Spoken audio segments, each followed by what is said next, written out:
courage you need to transform your school, your district, your leadership is already inside you. You just need the right framework to unlock it. Welcome to the Courageous Edge.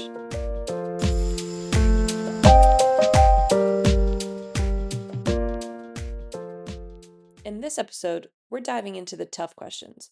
What are educational leaders up against right now? What really sets courageous leaders apart? And if you're ready to lead with more courage, where do you begin? Barbara and Kim break it all down. Let's jump in. Coming from outside of education, I really want to know how educational leaders feel about what's going on. What are the environmental conditions right now, and what makes this work so critical? What are educational leaders up against? Could spend days talking about for certain. We've identified a couple of those just as we've talked. Budget is a serious concern, regardless of which side you land on. Somebody's going to get hurt. There are very difficult choices there. Just the speed of change alone is dizzying. AI is changing the way we teach, the way we learn, the way we lead in the school, outside. It has to be given lots of attention. The whole ethical question comes up around that. Demographics changing very quickly. Our parents, since COVID, have different expectations. The mental health crisis for both our students and our staff, the challenges we've never seen the like of today. The teacher burnout and teacher retention is such a serious issue, just as it is with school leaders. At the same time, we recognize that we're asking more and more of our people. It's no wonder our educators are exhausted. Those are a few of the ones I can just call to mind immediately. Yeah, and I think those are all such valid points to bring up because, especially the speed of change. I mean, even from when I was in high school, they were still teaching cursive, but it wasn't at all like even my sister the year before. Like they had at least to master it. And for us, it was like a little 2 week thing. Like, here's how you do cursive. So even just something as small as that. So, and technology, I don't even want to get into it. It is absolutely crazy. I would have never fathomed that I could put something into a computer and it just spits out a beautiful essay. Like that alone blows my mind still to this day. So Kim, when leaders come to our trainings or webinars, what are some of the most common fears or obstacles that you hear them want to talk about and express to you?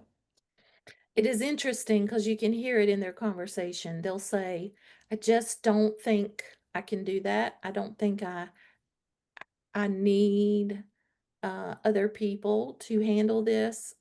It's self-doubt. When really they kind of know they have the ability to do it, but they won't really deeply believe that they're going to do it. They're afraid if I make this courageous step, I'll lose my position. They project it on maybe a manager or someone that's their boss that they are thinking is holding them down. Or they'll project it on the current political situation. They'll be like, in this climate, I really can't do it. There's all these excuses, but really it's their self-efficacy. Mhm. And you can hear it in their language, like they want to do it, but they're doubting themselves. And so, if they will just do one small, courageous step at a time, right?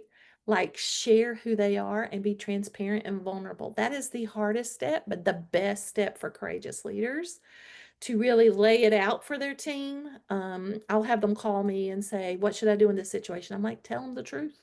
Tell them you don't have the answer. You're not sure what the answer is. You believe that this is the conditions and we need the team to step up and help. Don't ever be afraid that someone in the room is smarter than you, because if they're not, you've hired the wrong team, right? Mhm. But you begin to hone your maturity as a leader and you really help each of those team members to step up and do what needs to happen. And then the team is really successful. And then every time you have one of those situations, the self-doubt gets a little bit less because you're like, oh, I was successful at this once before. Let me write it in my journal so I can remember that I led through this situation before. I led through this hurricane. I led through this financial debacle. I led through this really bad PR situation. Like every time you do it, even on small things, like I had a courageous conversation and I confronted someone that I felt like it was going to be difficult to confront, I can do it again, right? So these little steps will help you be successful. And that's really what we're trying to get them, just to step out on trust and faith in yourself, and the team will be there with you. I think that's such a great answer, especially because I feel like everybody, no matter who you are, needs almost like a little cheerleader on your shoulder saying, you can do it. And I think by being vulnerable with your team is kind of creating that cheerleader around you who's going to say, I know you're going through a hard time. You're not alone. Let's do this together. So that's kind of like a big question that I have is what makes someone a courageous leader?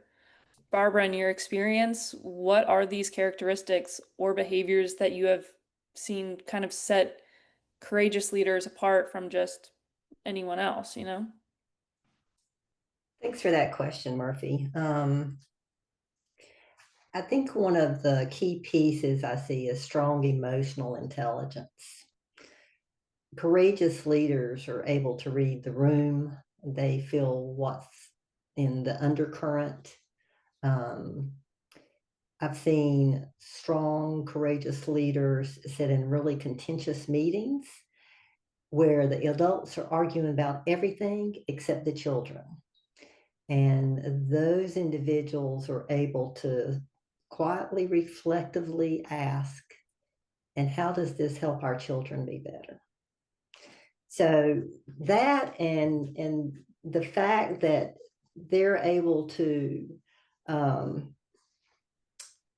well, they have the ability with productive conflict. They don't use it to be antagonistic. They don't shy away from it. They use it in a way that is moving things forward. And I think that really takes a lot of courage to do, particularly in these politically distressing times that really impact education.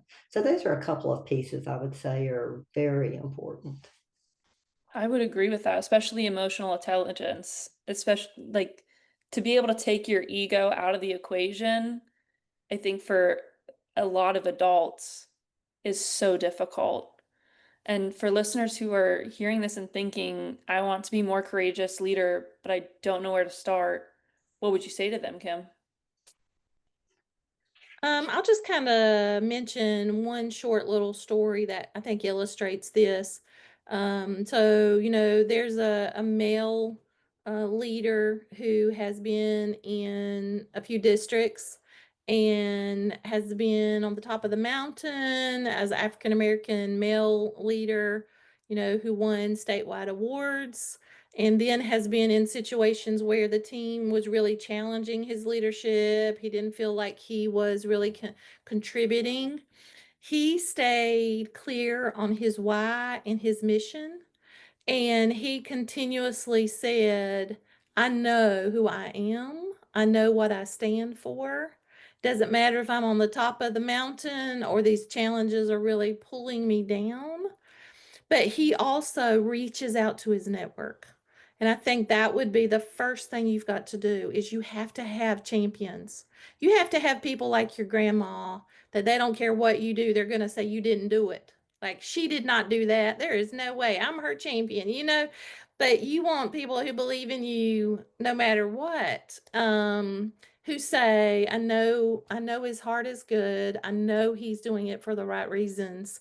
Let's work through this challenge because we are all going through those times, and they're really compelling us to think about maybe we aren't the leader we thought we were, but you are. Like you are the courageous leader.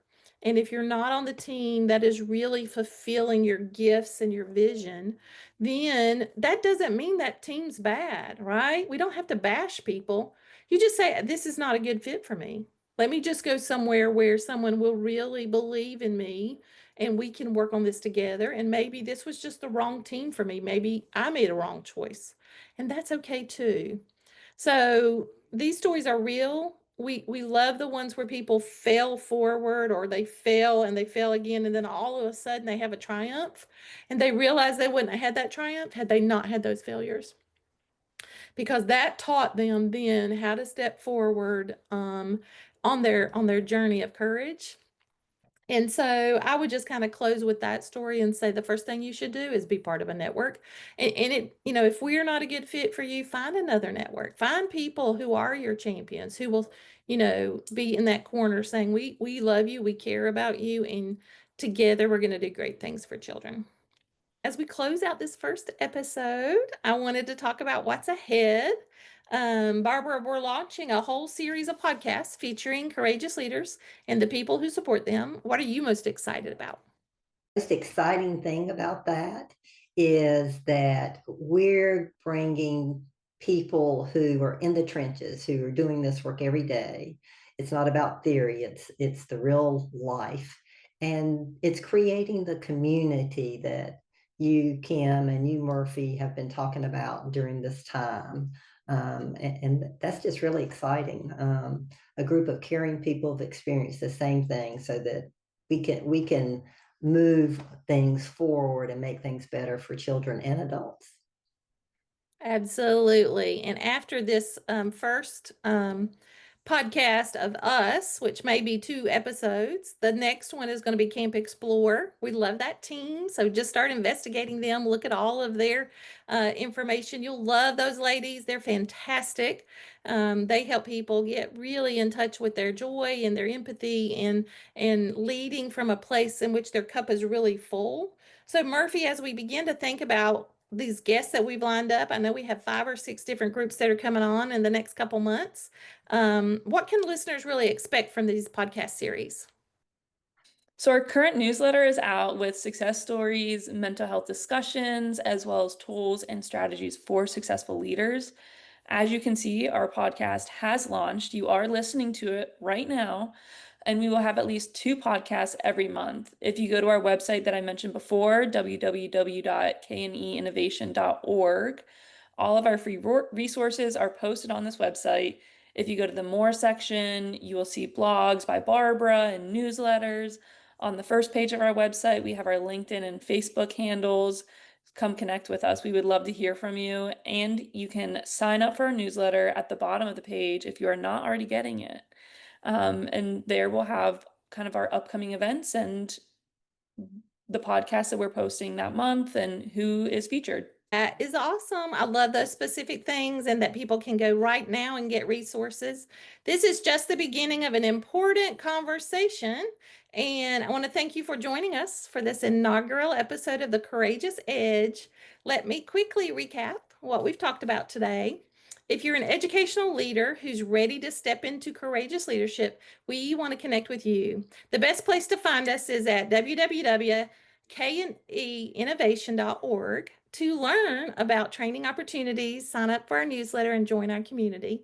Please subscribe to The Courageous Edge on Spotify. Leave us a review. It helps other leaders find us, and share this episode with someone who needs to hear it. In our next episode, we will be talking with those Camp Explore leaders about how can empathy lead us to courageous leadership. They have specific strategies and ways to practice empathy and bring that out and help people be empathetic listeners and feel joy in the classroom. It is catered to a lot of teachers and assistant principals. You guys will love it. Until then, lead courageously. Your students, your staff, and your community are counting on it. Thank you.